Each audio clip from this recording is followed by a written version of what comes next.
Alors, nous allons voir maintenant les pourcentages, ou plus précisément ce qu'on appelle les taux de variation, et bien sûr la notion de coefficient multiplicateur qui lui est associé. Alors, on verra deux parties, les taux d'augmentation et les taux de diminution. Donc, les taux d'augmentation, la règle qu'on va énoncer, augmenter une quantité de t% revient à multiplier cette quantité par 1 plus t sur 100.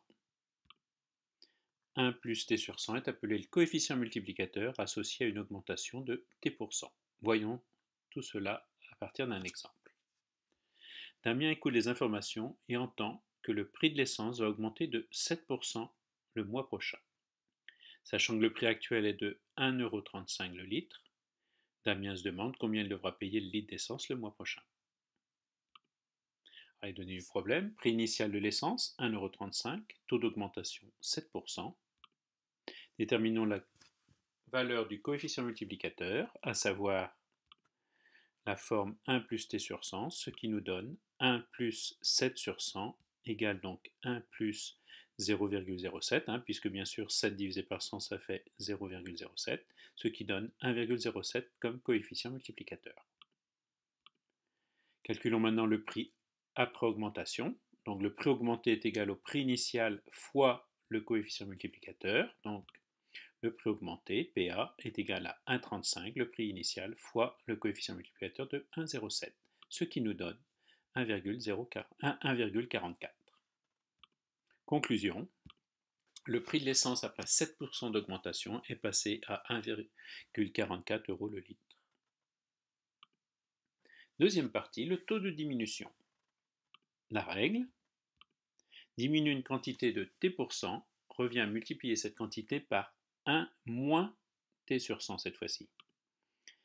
1 moins t sur 100 est appelé le coefficient multiplicateur associé à une diminution de t%. Illustrons cela par un exemple. La veille des soldes, Diane repère une robe qui lui plaît au prix de 65 €. Or, son budget est de 50. Si cet article est soldé à moins 25%, Diane pourra-t-elle se l'acheter?